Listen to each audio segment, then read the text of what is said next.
ഓം ശാന്തി. 14-11-25 പ്രഭാതമുരളി. ബാബ്ദാദ, മധുബൻ. ബാബു പറയുന്നു, മധുരമായ കുട്ടികളെ, ഉയർന്നതിലും ഉയർന്ന പദവി നേടണമെങ്കിൽ ഓർമ്മയുടെ യാത്രയിൽ ലഹരിയോടെ ഇരിക്കൂ. ഇതാണ് ആത്മീയ തൂക്കുമരം.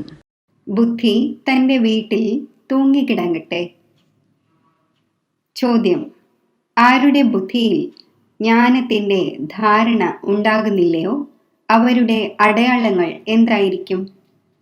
ഉത്തരം: അവർ ചെറിയ ചെറിയ കാര്യങ്ങളിൽ അതൃപ്തം ആയിക്കൊണ്ടിരിക്കും. ആരുടെ ബുദ്ധിയിൽ എത്ര ജ്ഞാനം ധാരണയാകുമോ അവർക്ക് അത്രയും സന്തോഷം ഉണ്ടായിരിക്കും. ഇപ്പോൾ ലോകം താഴേക്ക് പോവുക തന്നെ വേണം. ഇതിൽ നഷ്ടം തന്നെയാണ് ഉണ്ടാകാൻ പോകുന്നത് എന്ന ജ്ഞാനം അഥവാ ബുദ്ധിയിൽ ഉണ്ടായിരിക്കുമെങ്കിൽ ഒരിക്കലും അതൃപ്തരാകില്ല. സദാ സന്തോഷം നിലനിൽക്കും. ഓം ശാന്തി.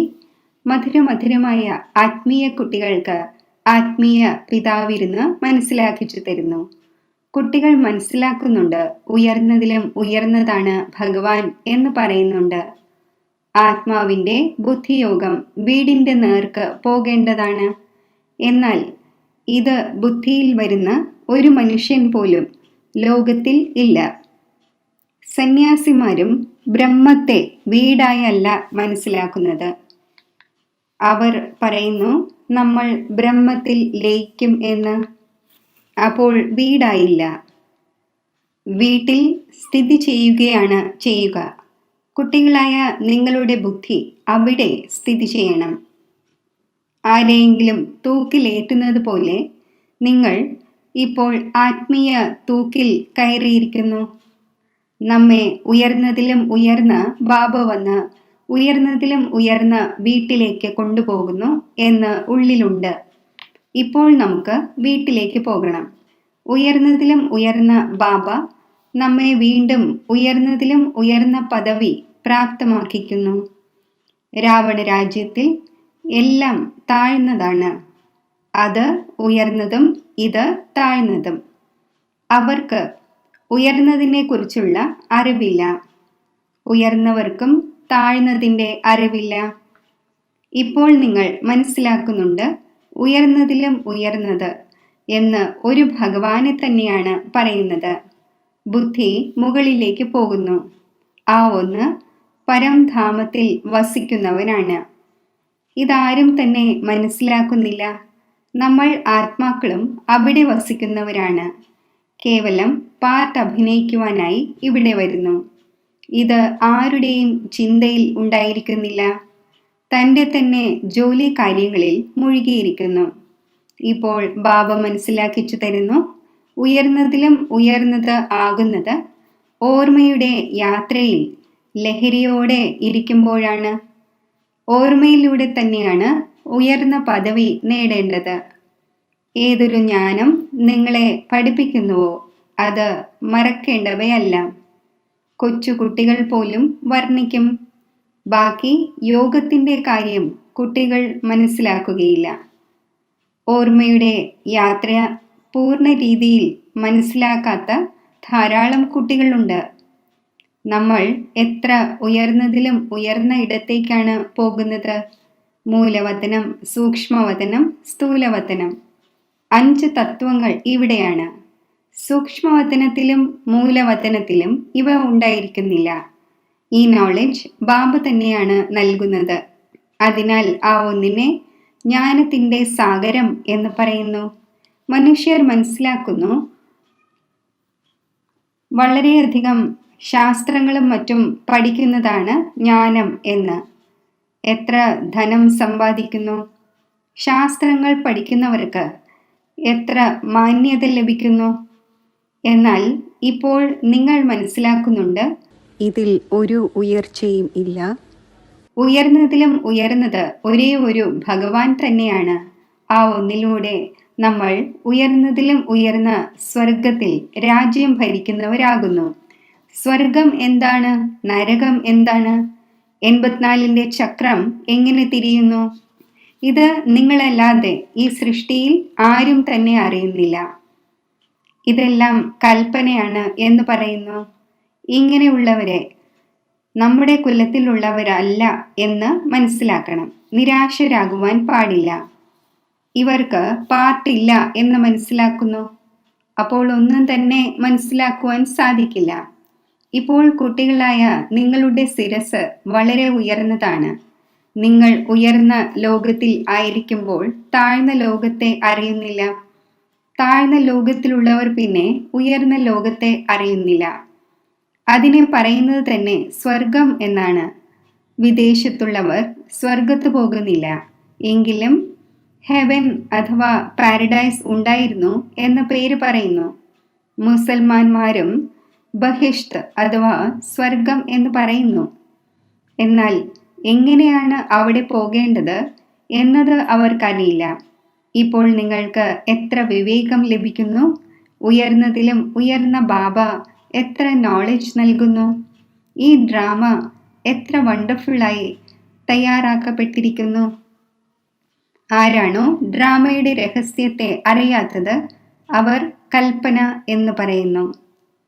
കുട്ടികളായ നിങ്ങൾക്കറിയാം, ഇത് പതീത ലോകമാണ്. അതിനാലാണ് ഹേ പതീത പാവന, വന്ന് നമ്മെ പാവനമാക്കൂ എന്ന് നിലവിളിക്കുന്നത്. ബാബു പറയുന്നു, ഓരോ 5000 വർഷത്തിനു ശേഷവും ഹിസ്റ്ററി റിപ്പീറ്റ് ആകുന്നു. പഴയ ലോകം തന്നെ പുതിയതാകുന്നു. അതിനാൽ എനിക്ക് വരേണ്ടി വരുന്നു.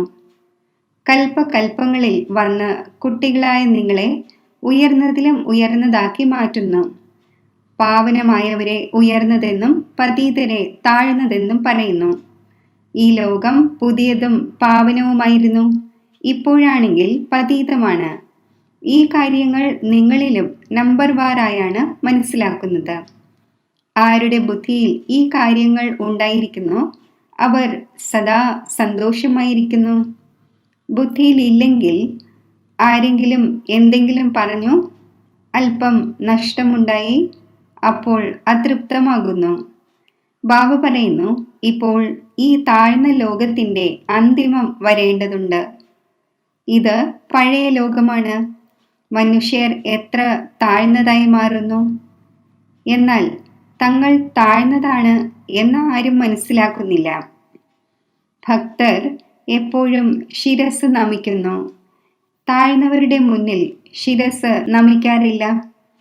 പവിത്രമായവരുടെ മുന്നിൽ ശിരസ് നമിക്കുന്നു. സത്യയുഗത്തിൽ ഒരിക്കലും ഇങ്ങനെ ഉണ്ടാകുന്നില്ല. ഭക്തർ തന്നെയാണ് ഇങ്ങനെ ചെയ്യുന്നത്. ബാബ ശിരസ് നമിച്ചുകൊണ്ടിരിക്കൂ എന്ന് പറയുന്നില്ല. അങ്ങനെയില്ല. ഇത് പഠനമാണ്. ഗോഡ് ഫാദറിലെ യൂണിവേഴ്സിറ്റിയിൽ നിങ്ങൾ പഠിച്ചുകൊണ്ടിരിക്കുന്നു. അപ്പോൾ എത്ര ലഹരി ഉണ്ടായിരിക്കേണ്ടതാണ്! യൂണിവേഴ്സിറ്റിയിൽ ലഹരി ഉണ്ടായിരിക്കുകയും വീട്ടിലായിരിക്കുമ്പോൾ അത് പോവുകയും ചെയ്യുക എന്നത് പാടില്ല.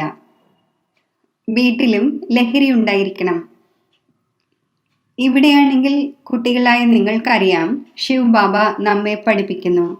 ഇദ്ദേഹം പറയുന്നു, ഞാൻ ജ്ഞാനസാഗരമല്ല. ഈ ബാബയും, അതായത് ബ്രഹ്മ ബാബയും ജ്ഞാനത്തിൻ്റെ സാഗരമല്ല. സാഗരത്തിൽ നിന്നും നദി പുറപ്പെടുന്നുവല്ലോ. സാഗരം ഒന്ന് തന്നെയാണ്. ബ്രഹ്മപുത്ര ഏറ്റവും വലിയ നദിയാണ്. വളരെയധികം വലിയ സ്റ്റീമേഴ്സ് വരുന്നു. നദികൾ പുറത്തും വളരെയധികമുണ്ട്. പതീത പാവനി ഗംഗ എന്ന് ഇവിടെ തന്നെയാണ് പറയുന്നത്. പുറത്തുള്ള ഒരു നദിയെയും ഇങ്ങനെ പറയുകയില്ല. പതീത പാവനി നദിയാണെങ്കിൽ പിന്നെ ഗുരുവിൻ്റെ ഒരാവശ്യവുമില്ല. നദികളിലും കുളങ്ങളിലും എത്ര അലഞ്ഞു തിരിയുന്നു. ചില കുളമാണെങ്കിൽ അത്രയും മലിനമായിരിക്കുന്നു, ആ കാര്യം ചോദിക്കുകയേ വേണ്ട. അതിൻ്റെ മണ്ണെടുത്ത് പൂശിക്കൊണ്ട് ഇരിക്കുന്നു.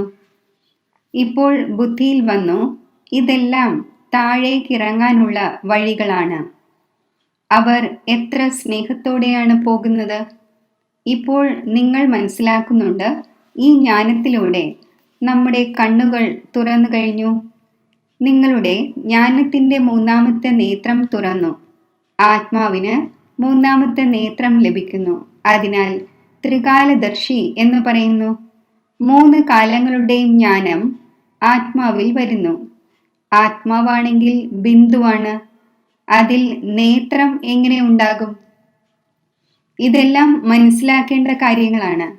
ജ്ഞാനത്തിന്റെ മൂന്നാമത്തെ നേത്രത്തിലൂടെ നിങ്ങൾ ത്രികാലദർശിയും ത്രിലോകിനാഥനുമാകുന്നു.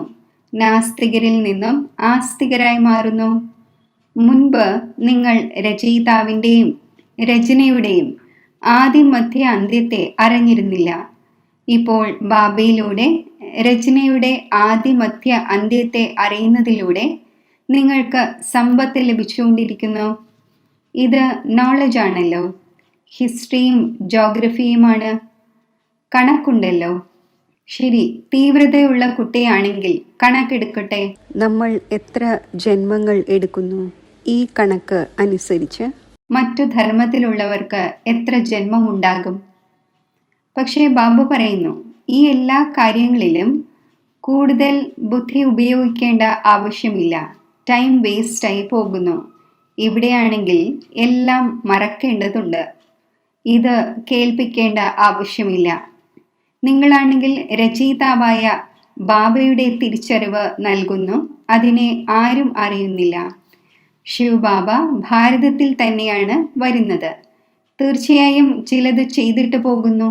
അപ്പോഴാണല്ലോ ജയന്തി ആഘോഷിക്കുന്നത്. ഗാന്ധിജി അഥവാ ഏതെങ്കിലും സന്യാസി തുടങ്ങിയ ജീവിച്ചു പോയവരുടെ സ്റ്റാമ്പ് ഉണ്ടാക്കിക്കൊണ്ടിരിക്കുന്നു. ഫാമിലി പ്ലാനിങ്ങിൻ്റെയും സ്റ്റാമ്പ് ഉണ്ടാക്കുന്നു. ഇപ്പോൾ നിങ്ങൾക്ക് ലഹരിയുണ്ട്. നമ്മൾ പാണ്ഡവ ഗവൺമെൻറ് ആണ്. ഓൾമൈറ്റി ബാബയുടെ ഗവൺമെൻറ് ആണ്. ഇത് നിങ്ങളുടെ കോട്ട് ഓഫ് ആംസ് ആണ്. അതായത് ഔദ്യോഗിക മുദ്രയാണ്. മറ്റാരും ഈ കോട്ട് ഓഫ് ആംസ് അറിയുന്നതേയില്ല. നിങ്ങൾ മനസ്സിലാക്കുന്നു, വിനാശകാലെ പ്രീതബുദ്ധി നമ്മുടേത് തന്നെയാണ്. ബാബയെ നമ്മൾ വളരെയധികം ഓർമ്മിക്കുന്നു. ബാബയെ ഓർമ്മിച്ചോർമ്മിച്ച് സ്നേഹത്തിൽ കണ്ണുനീര് വരുന്നു.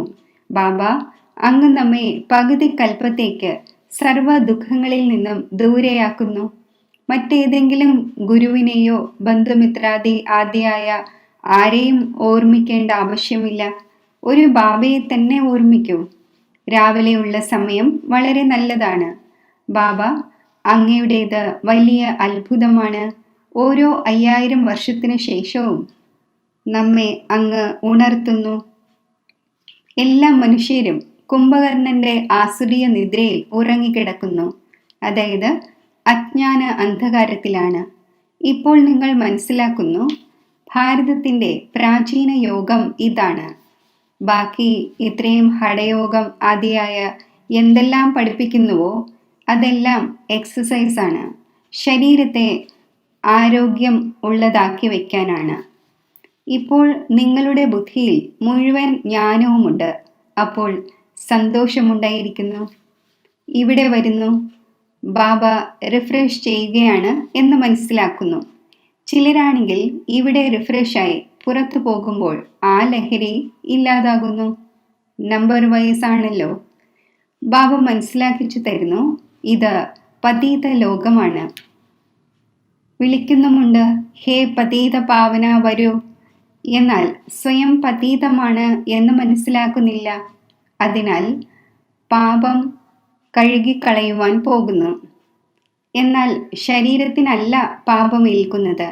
ബാബ വന്ന് നിങ്ങളെ പാവനമാക്കി മാറ്റുന്നു. പറയുന്നു, എന്നെ മാത്രം ഓർമ്മിക്കൂ, എങ്കിൽ നിങ്ങളുടെ വികർമ്മം വിനാശമാകും. ഈ ജ്ഞാനം ഇപ്പോൾ നിങ്ങൾക്ക് ലഭിച്ചിരിക്കുന്നു.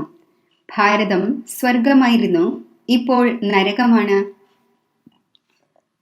കുട്ടികളായ നിങ്ങൾ ഇപ്പോൾ സംഗമത്തിലാണ്. ആരെങ്കിലും വികാരത്തിൽ വീഴുന്നു എങ്കിൽ ഫെയിലാകുന്നു. അപ്പോൾ നരകത്തിൽ പോയി പതിക്കുന്നത് പോലെയാണ്. 5 നിലയിൽ നിന്നും വീഴുന്നു. പിന്നെ 100 മടങ്ങ് ശിക്ഷ അനുഭവിക്കേണ്ടി വരുന്നു. അപ്പോൾ ബാബ മനസ്സിലാക്കിച്ചു തരുന്നു, ഭാരതം എത്ര ഉയർന്നതായിരുന്നു, ഇപ്പോൾ എത്ര താഴ്ന്നതാണ്. ഇപ്പോൾ നിങ്ങൾ എത്ര വിവേകശാലിയാകുന്നു. മനുഷ്യരാണെങ്കിൽ എത്ര അവിവേകികളാണ്. ബാബ നിങ്ങളെ ഇവിടെ എത്ര ലഹരി കയറ്റുന്നു, പിന്നെ പുറത്തു പോകുമ്പോൾ ലഹരി കുറഞ്ഞു പോകുന്നു, സന്തോഷം പറന്നു പോകുന്നു. സ്റ്റുഡൻറ് ഏതെങ്കിലും വലിയ പരീക്ഷ പാസ്സാകുന്നുവെങ്കിൽ എപ്പോഴെങ്കിലും ലഹരി കുറഞ്ഞു പോകാറുണ്ടോ?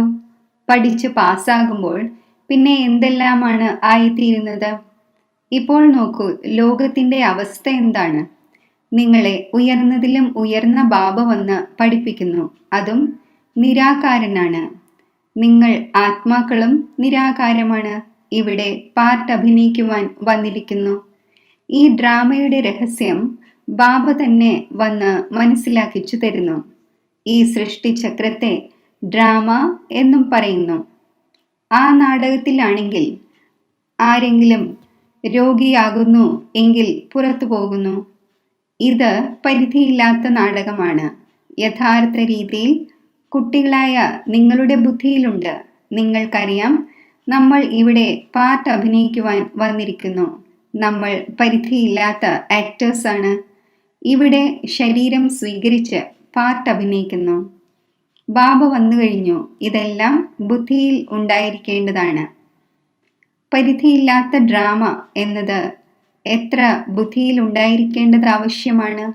പരിധിയില്ലാത്ത വിശ്വത്തിന്റെ ചക്രവർത്തി പദവി ലഭിക്കുന്നു. അപ്പോൾ അതിനുവേണ്ടി അങ്ങനെയുള്ള നല്ല പുരുഷാർത്ഥവും ചെയ്യേണ്ടതാണല്ലോ. ഗൃഹസ്ഥ വ്യവഹാരത്തിലും ഇരുന്നുകൊള്ളൂ, പക്ഷേ പവിത്രമാകൂ. വിദേശത്ത് ഇങ്ങനെ ധാരാളം പേരുണ്ട്. വൃദ്ധരാകുമ്പോൾ പിന്നെ കമ്പാനിയൻഷിപ്പിന് വേണ്ടി വിവാഹം കഴിക്കുന്നു. സംരക്ഷിക്കുവാനായി പിന്നെ വിൽ ചെയ്യുന്നു. കുറച്ച് അവർക്കും കുറച്ച് ചാരിറ്റിക്കും. വികാരത്തിന്റെ കാര്യമുണ്ടായിരിക്കുന്നില്ല. പ്രിയതമനും പ്രിയതമയും വികാരത്തിനു വേണ്ടി അർപ്പണമാകുന്നില്ല. കേവലം ശാരീരിക സ്നേഹമുണ്ടായിരിക്കും. നിങ്ങളാണെങ്കിൽ ആത്മീയ പ്രിയതമകളാണ്. ഒരു പ്രിയതമനെ ഓർമ്മിക്കുന്നു. എല്ലാ പ്രണയിനിമാരുടെയും ഒരു പ്രിയതമനാണ്. എല്ലാവരും ഒന്നിനെ തന്നെയാണ് ഓർമ്മിക്കുന്നത്. ആ ഒന്ന് എത്ര ശോഭനീയമാണ്. ആത്മാവ് വെളുപ്പാണല്ലോ. അത് എവർ വെളുപ്പാണ്. നിങ്ങളാണെങ്കിൽ കറുത്തു പോയിരിക്കുന്നു. നിങ്ങളെ ആ ഒന്ന് കറുപ്പിൽ നിന്നും വെളുപ്പാക്കി മാറ്റുന്നു. ബാബ നമ്മെ വെളുപ്പാക്കി മാറ്റുന്നു എന്ന് നിങ്ങൾ അറിയുന്നുണ്ട്. ഇവിടെ ധാരാളം പേരുണ്ട്. അവർ ഏതെല്ലാം ചിന്തകളിലാണ് ഇരിക്കുന്നത് എന്നറിയുന്നില്ല. സ്കൂളിലും ഇങ്ങനെയുണ്ട്. ഇരുന്നിരുന്ന് എവിടെയെങ്കിലും ബുദ്ധി സിനിമയുടെ നേർക്കോ കൂട്ടുകാരുടെ നേർക്കോ പോയിക്കൊണ്ടിരിക്കുന്നു. സത്സംഗങ്ങളിലും അങ്ങനെയുണ്ട്. ഇവിടെയും അങ്ങനെ തന്നെ. ബുദ്ധിയിൽ ഇരിക്കുന്നില്ല. അപ്പോൾ ലഹരി കയറുന്നതേയില്ല. മറ്റുള്ളവരെ ധാരണ ചെയ്യിക്കുന്നതിനായി ധാരണ ഉണ്ടാകുന്നതേയില്ല. വളരെയധികം പെൺകുട്ടികൾ വരുന്നു. അവർക്ക് സർവീസിൽ എവിടെയെങ്കിലും മുഴുകട്ടെ എന്ന ആഗ്രഹമുണ്ടായിരിക്കുന്നു. പക്ഷേ ചെറിയ ചെറിയ കുട്ടികളുണ്ട്. ബാബ പറയുന്നു, കുട്ടികളെ സംരക്ഷിക്കുന്നതിനായി ഒരു ആയയെ വെക്കണം. ഇവരാണെങ്കിൽ വളരെ പേരുടെ മംഗളം ചെയ്യും. സമർത്ഥരാണ്. അപ്പോൾ എന്തുകൊണ്ട് ആത്മീയ സർവീസിൽ മുഴുകിക്കൂടാ? 5 or 6 കുട്ടികളെ സംരക്ഷിക്കുന്നതിന് വേണ്ടി ഏതെങ്കിലും ആയയെ വെക്കണം. ഈ മാതാക്കളുടെ ഊഴമാണല്ലോ ഇപ്പോൾ. ലഹരി വളരെയധികം ഉണ്ടായിരിക്കേണ്ടതാണ്. ഭാവിയിൽ ഇതുണ്ടാകും. പുരുഷന്മാർ കാണും നമ്മുടെ പത്നി സന്യാസിമാരെയും ജയിച്ചു എന്ന്. ഈ മാതാക്കൾ ലൗകികത്തിൻ്റെയും പാരലൗകികത്തിൻ്റെയും പേര് പ്രശസ്തമാക്കി കാണിക്കും. ശരി, മധുരമധുരമായ സിഖിലതെ കുട്ടികൾക്ക് മാതാവും പിതാവുമായ ബാബ്ദാദയുടെ സ്നേഹസ്മരണകൾ. Good morning. ആത്മീയ അച്ഛൻ്റെ ആത്മീയ കുട്ടികൾക്ക് നമസ്തേ. ധാരണയ്ക്കുള്ള മുഖ്യസാരം: നിങ്ങൾക്ക് ബുദ്ധിയിലൂടെ സർവ്വതും മറക്കണം.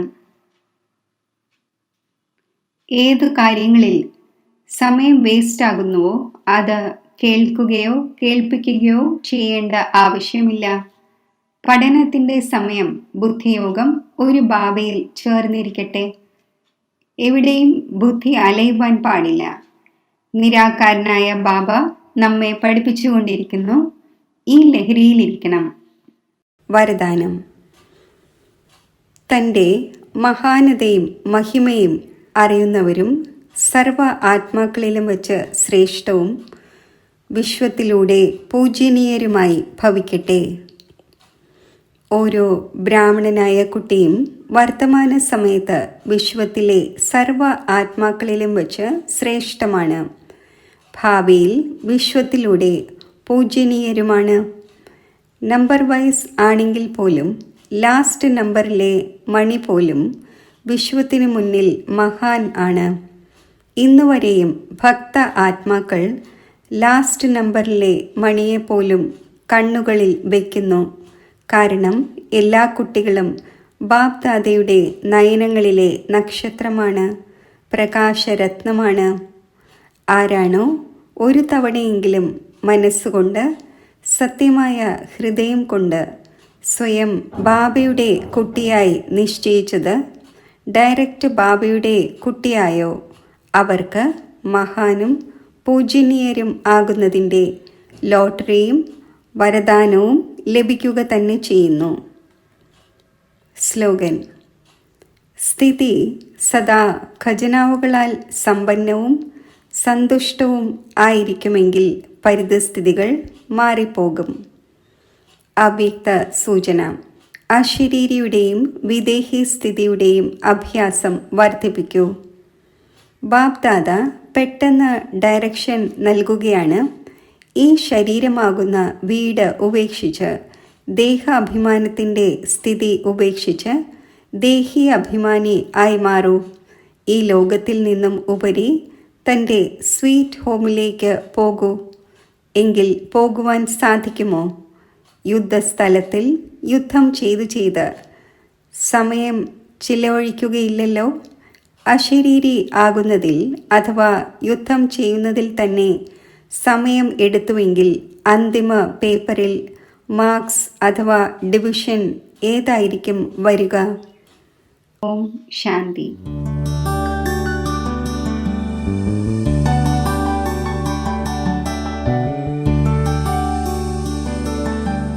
യോഗത്തിൻ്റെ അഭ്യാസം. ഞാൻ എൻ്റെ ആത്മസ്വരൂപത്തെ സ്മൃതിയിൽ കൊണ്ടുവരുന്നു.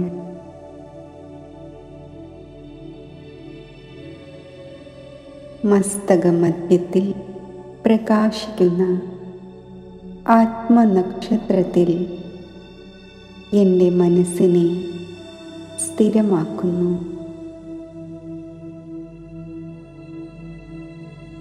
ഈ അന്തർമുഖതയാകുന്ന ഗുഹയിൽ ഞാൻ എൻ്റെ തപസ്വി സ്വരൂപത്തിൽ സ്ഥിതി ചെയ്യുമ്പോൾ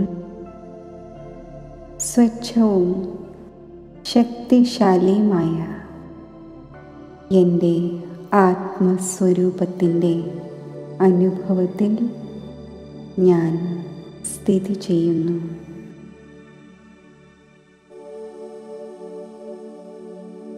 ഈ സ്ഥിതിയിലിരുന്നു കൊണ്ട് ഹോളിയസ്റ്റും സ്വീറ്റസ്റ്റുമായ ബാബയുമായി മധുരമായ കൂടിക്കാഴ്ച ഞാൻ നടത്തുകയാണ്.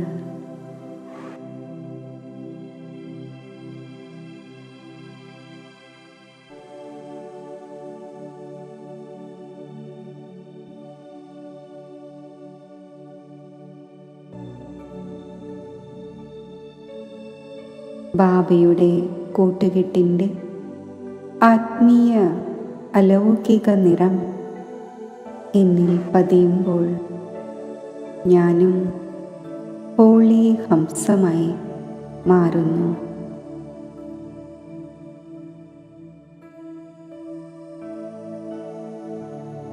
എന്നിൽ അവിനാശി സന്തോഷം നിറയുന്നു.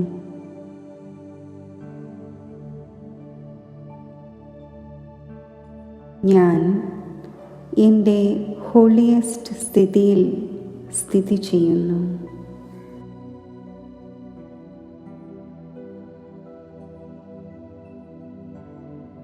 സങ്കല്പത്തിലോ സ്വപ്നത്തിലോ പോലും ഉള്ള അപവിത്രത പൂർണ്ണമായും നീക്കം ചെയ്യുന്ന ഈ പരമ പവിത്ര സ്ഥിതിയിൽ സ്ഥിതി ചെയ്യുമ്പോൾ പരമോന്നതമായ ആത്മീയ സുഖത്തിൻ്റെയും ശാന്തിയുടെയും അനുഭവം എനിക്കുണ്ടാകുന്നു.